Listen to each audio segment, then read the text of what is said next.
The wider initial topic was generous and general. We're talking about African youth leadership. So I said, leadership is about inspiration, but leadership is also about aspiration. And I would dare say, in order to make leadership successful, leadership is about organization. So in order to provide some organization, I organized the conversation around 10 Ps. Why 10 Ps? I could have made it 3, I could have made it 5, but I thought that a decalogue would be perhaps more memorable. And I think there are a lot of things to say in terms of leadership, particularly for the young, because not only the future belongs to you, and this is one of my basic pitches, but also the present. And we should be getting organized to own the present and make sure we capitalize it for a better future, right? We avoid, let's say, the matata, and we come closer to kumbaya, right? Now, if we were to start, a first P, pursuit. And one of the things which really anchored to my mind, and thank you once again, Linda and the organizing team for inviting me. When I met Linda, it was at an Atlas Network Pan-African conference in Cape Town. And one of the things which I remembered was the concept of a cheetah generation, right? It's also over here on the banner. And the cheetah is also over there, right? The pursuit. So the first P is the pursuit. You are the so-called cheetah generation of Africa. But what is the cheetah known for? Is the cheetah the lion? The cheetah the tiger? Is the cheetah the hippo? Cheetah is the fastest, which means you should really go fast, right? In a way, it's an organization who wants to go fast, who perhaps it's a generation who is impatient. But let me also tell you something, as somebody who has always speed dated with his life. Now, I only realized this around 40, that I speed dated with my life, I was so busy trying to run in all directions before that. We should really use that cheetah energy and that cheetah speed with a direction. We need a pursuit of something, and we need, as we will move to the next P, we need a sense of purpose. Each one of us has a sense of purpose, right? Or we're defining one, if not. It could be professional, an aspiration, right? To go somewhere, to reach a place. It could be a person, and this is my very recent, in the past 5 years and a half, 6 years, renewed sense of purpose. This is my daughter, Anna Elizabeth. We call her Ellie in the family. And she made me discover a lot of new things, including separate from the, let's say, the things which I normally did before that as a consultant. I also decided, speaking of purpose, to do more things. We now have a program which is global, and my presence here is, in a way, from my perspective, also part of this program. It's called Ellie Global. She's called Ellie by us in the family. So I borrowed that Ellie and I turned it into Empowerment and Leadership Initiative. And we want to take this global and share knowledge and exchange experiences and help empower people. I say help empower people because I don't believe that I or somebody else should empower you. You empower yourselves. What we create is an environment in which we have aha moments. It's like, interesting, useful. So for example, 2 nights ago, I was in Bucharest. I fly quite a lot, to the nuisance of my family from time to time. It was a pleasure to go to a very, very interesting gala back in Bucharest. It was the gala of ambitious women entrepreneurs. And all the speakers were interesting. One of the speakers had such a beautiful story to tell. And she was a lady. She was a military plane, if I can call her driver, pilot, right? And she already had 20 years on the job. But when she started, she was the first one. She had the courage to be the first lady among male pilots on military planes. And not only that was impressive, right? The issue of legacy that she started and 20 years has passed, right? But also the fact that she said, look, who would have thought 20 years ago or 10 years ago that different wars would start at the regional level, and now we'll be talking about drones, not even about men or women, about humans, pilots, but also about drones. So the future, my friends, is already here, and we need to prepare for it, right? Let us move to the next P. Passion. The reason why I'm here and the reason why I love Africa and the reason why I keep investing time and soul in Africa, because I receive so much soul, so much energy, so much enthusiasm from you here. It's incredible. If there's one thing I would say that this continent has more than any continent, and I travel quite a lot, and you should really cherish and you should really strengthen it, it's your heart. It's your soul. It provides you with so much energy, so much enthusiasm. And this passion, believe me, people can sense that passion. I mentioned pop culture, but I think the most immediate element of pop culture which strikes you when you come to Africa is your music. There is no sad African music. African music is very alive. It's very happy. It's joyful. It's about the joy to be alive, right? Of course, sometimes we can be nostalgic or we can be romantic across cultures, but even your nostalgic, romantic music, it's still groovy. No? It still shakes up, And I think this is relevant and you should keep this and cherish. If we move forward, potential. I love and I hate this word at the same time. I love this word because when it is properly used, it tells to you about aspiration, about inspiration, about how we can win this future. I hate this word at the same time because I heard it too often, in the transition of my country towards becoming better, becoming more democratic, becoming richer. I heard this word, Romania has so much potential. Africa has so much potential. And it's a beautiful word, but I don't think we should just stick to potential. And of course, pop culture is aspirational, right? And it's not by chance that a very talented person in the team who helped me assemble the slides, he put here, a photo of which you may recognize from one of the movies in the Black Panther collection.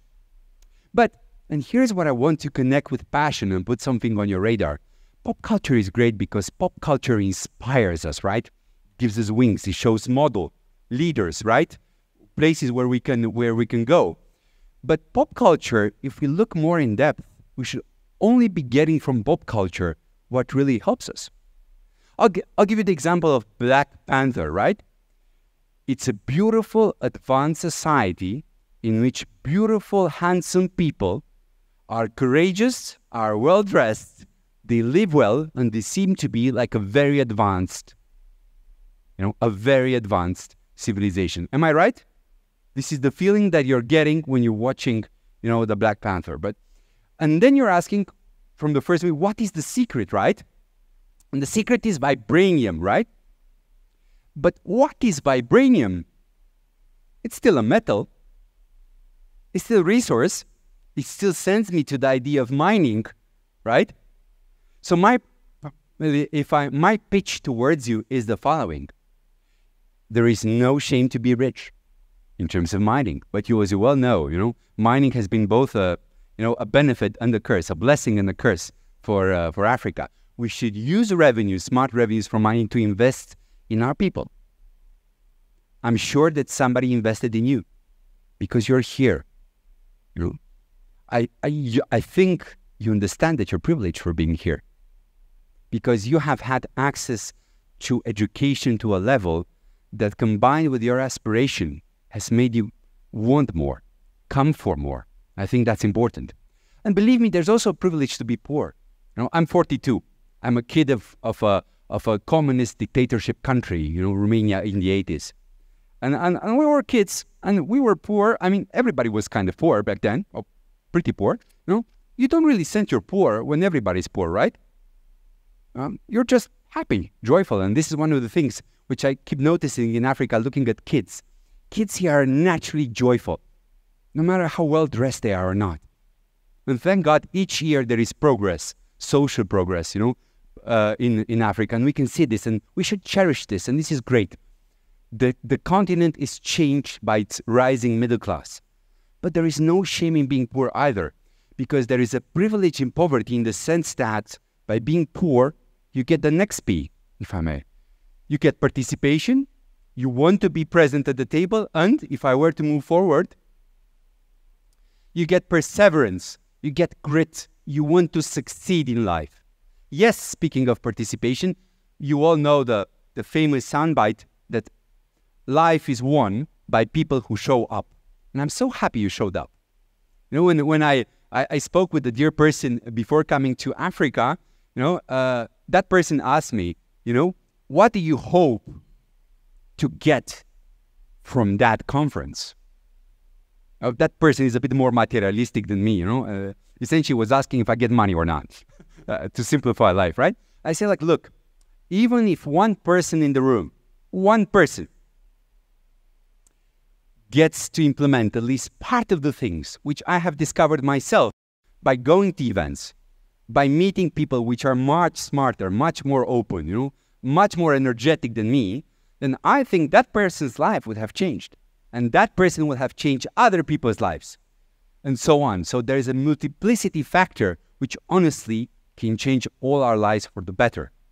And we should persevere in that. And we should be stubborn.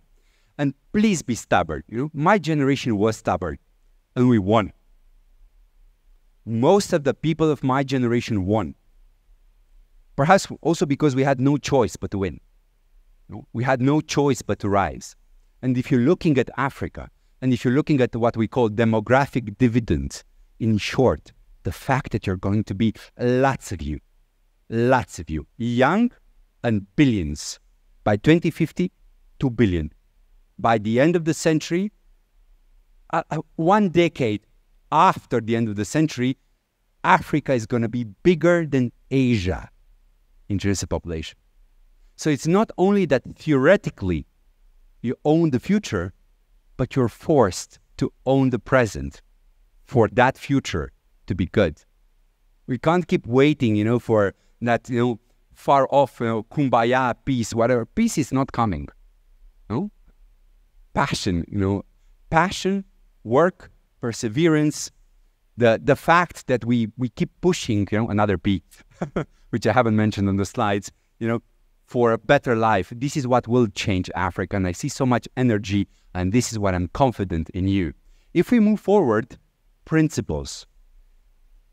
Let me tell you one story about a conversation which was very interesting with me. We spoke about kids with one Nigerian friend, and he told me, you know, Radu, there are no orphans in Africa. Suddenly, out of a sudden, he told me there are no orphans in Africa. It's like, what do you mean? I mean, there are orphans around the world. It's like, no, you don't get it. You know, you people in different continents, you know, are different than us. Like, how are we different? You know, we also love kids, right? Or we also have dramas, you know, and then an orphan remains an orphan. And he said, no. There is no orphans, because each time there is an orphan, the rest of the family, the rest of the tribe, the rest of the community adopts the kid, takes care of the kid. And I think this is also something which you should cherish. And I think this humanity element of yours, your community, this family element of yours is one of your core principles, you know, combined with other ones. You know? And also one lesson which I could learn as a Romanian in our transition, because we also had a bad transition, we also had a good transition afterwards. Never let yourselves go down. Never let yourselves go down. And define yourselves first. And be proud in a good sense, not arrogant. Keep your gentleness, your humbleness, in a good sense, humbleness, as in God-related humbleness. But keep your gentleness and be proud of who you are and your legacy. And I see this as a trend across Africa, and it shouldn't be just a soundbite. It shouldn't be just an issue about, because it's cool, right? Africa Rising, Economist cover, you know, or a TV show on BBC or France 24, right? Or something. It should be something which you hold inside. It's an attitude, right? The pride about our principles, about what we cherish and how we move forward. Speaking of principles, I think we should also be gentle to each other. And I think you are gentle to each other. And this is another export, African export, another African gift to the world, principle and gift to the world. Question. You saw a picture of my kid with a mic. She was singing. How many of you think my daughter is a good or a great singer? Raise your hands. Is she a good or a great singer? How many of you think that my daughter, after that picture? Thank you. Let me tell you something. Unfortunately, she has her daddy's voice. But she also has her daddy's confidence. That photo is from a Christmas party, and she started singing. She was singing and singing. And all the adults in the room, like clearly I felt a little bit audio punished, right? But everybody was smiling because the kid was so positive, right? And the kid was so hopeful, and she was so excited about singing, right? So nobody dared say anything. They didn't necessarily all hug her afterwards, saying like, oh, you're a great singer. But at least nobody told her, you sing like your daddy. Whereas the dad had such an interesting experience, speaking of gentleness. When I was 10, we were all, in a way, at music class. We were put in front of the class, one by one, to sing the national anthem, And after I sang like for 2 minutes, everybody was in a way crying. Half of the room was crying of joy, laughter, half of the room was crying because of the audio quality, right?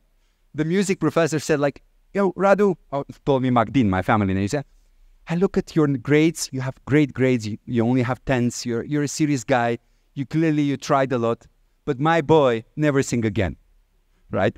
So one of the things which I love about Africa, and one of the things which I really would have loved at that moment in time, I would have loved constructive feedback. A nice way of telling people, like we had an earlier moment, like we really need you away from the stage for a while. It was nice, and I cherished it, right? Let us move forward. Planning, my friends. I think Africa is making a lot of progress in terms of pop culture, in terms of self-awareness, in terms of communications. But something which we learn a bit too late sometimes in leadership, particularly in political leadership, is that leadership is not enough. Leadership needs some management. Leadership needs some planning. We need to get organized. We need some priorities. Aim high, but please think also about how to get there. What would be a stage victory? Because we talk a lot of times about setbacks, but what would be a stage victory? What would make me, because let's say somebody wants to become president of the country. You don't really become president from one day to another, unless you're really, really, lucky or divinely, blessed. But even like that, it's a moonshot. Right? But how do I do it? How do I enter into politics? Do I go local? Do I go national? By when? I'm 22. I'm 25. Do I want to do this by 27? Who do I need? And I'm not just in the using sense, right? Yeah. But also, what do I need? With whom should I team up? Who do I like? Try to find mentors. Try to find people which are better than you. Because this is really, really important. If we stick around people which are better than us, and then when we grow ourselves, we do this mentorship for other people, we should not be afraid of each other. We are never one. We are never one. What do I mean by this? In each team, because of our natural skill set, we are different. We are really never one-to-one competitors on everything because we are different. Some of us are taller, some of us are shorter. Some of us are fatter, some of us are thinner. Some of us have a deeper voice or a gentler voice. We are different. You can be short and strong and impose. You can be tall and seem weak. Doesn't matter. You work on yourself with the growth attitude, but planning is essential. Let us move forward this positive element. Again, we plan for victories, but sometimes we have setbacks. We should keep that natural African energy.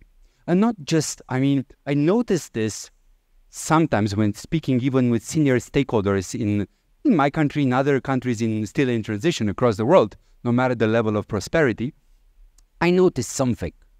A comment like, even for people who are in power, right? People whom you would expect in politics, business, media, civil society, stakeholders, right? How we call them. But people who take decisions, who run their lives, right? Or we believe they run their lives, and perhaps partially our lives, right?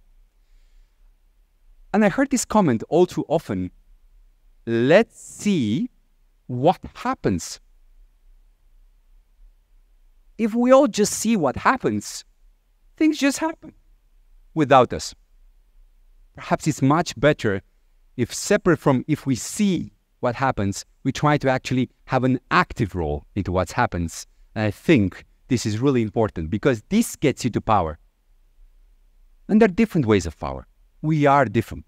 We don't all have to become presidents to change a country. You know, you can be Cesaria Evora and sing the world, right?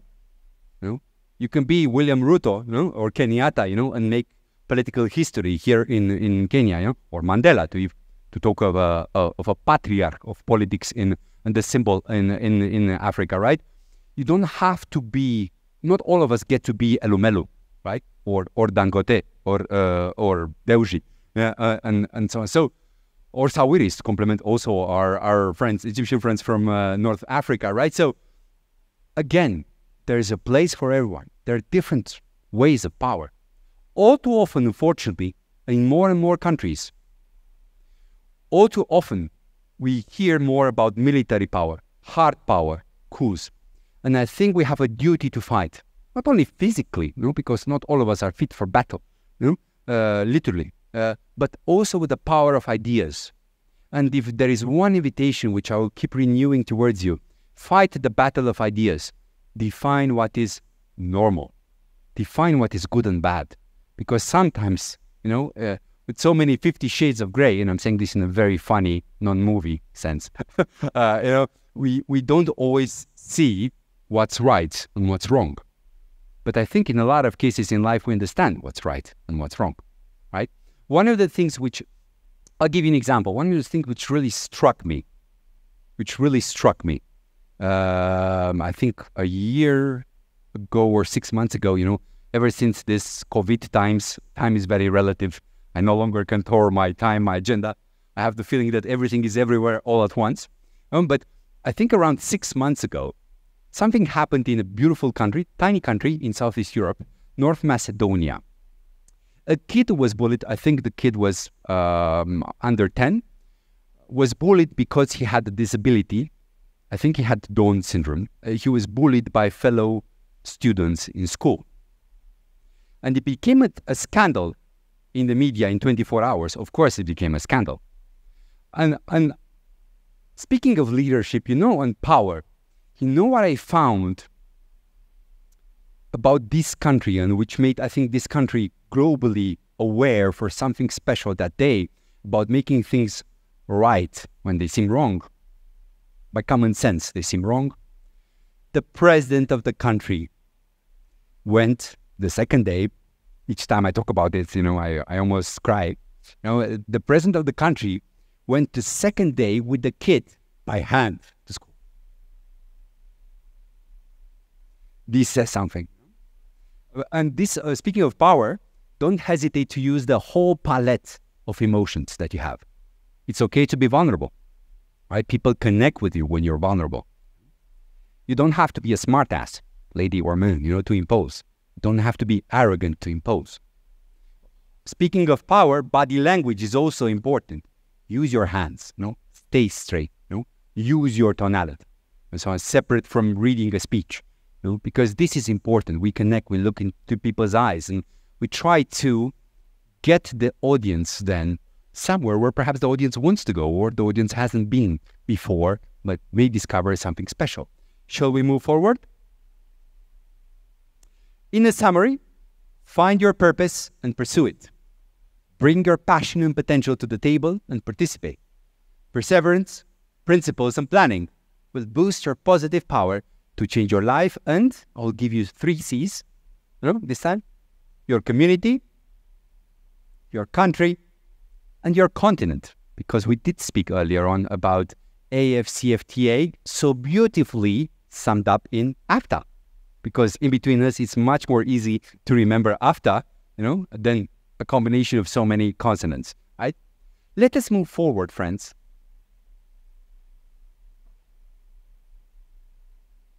Ta-da! Friends, can we move to the next slide? Yes, a bonus P, the people. Remember through all challenges that we are humans. I say this why? Because irrespective of what I said earlier, we will be challenged quite a lot in the next decade, and try to find your own internal rules to guide you through what's coming, because a huge decade, when I mean by the next decade, I mean something like 2025, 2035. Okay. This decade, 2025, 2035, will shape humanity. And I don't exaggerate. Too many things are happening all at once. We have the fourth industrial revolution. I know we speak about factories, and getting people employed in Africa. At the same time, we see drones and robots taking over, hospitals, sometimes being of help, right? Like in some, in cases of COVID, I think Ghana, Rwanda piloted drones to send medicines or vaccines and across the continent. So we have a technological revolution. We have de facto here in Africa also a social revolution, because it's a youthful revolution. And when I say revolution, I don't mean the implication of something like the Arab Spring, because personally I believe in evolution. The reason why I call it revolution is not because of an element of violence, or conflict in between the old establishment, right, and the newer, aspirants, because the speed of change, the energy of change may be too much for governments to handle. It's not easy. It's not easy to live in this decade, but we should understand that we can do it, and it's really, really important to be humans. Despite of the robotic challenge, despite of climate change, we will have more drought. We will have to regroup. We will grow mega cities. Mega cities, you know what they mean. We also have to try really hard to keep part of our gentleness when we stick together in the tens of millions. Some data says, for example, that by 2070, cities such as Lagos and Kinshasa, they will have around 70 million people. 70 million people in one city, in one metropolitan area. So let us be human, in the countryside, at an urban level, everywhere, across borders, or as beautifully put here, without borders. And if we move finally to the end, please don't hesitate to connect. I'm very, very happy to stay in touch, to continue the conversation.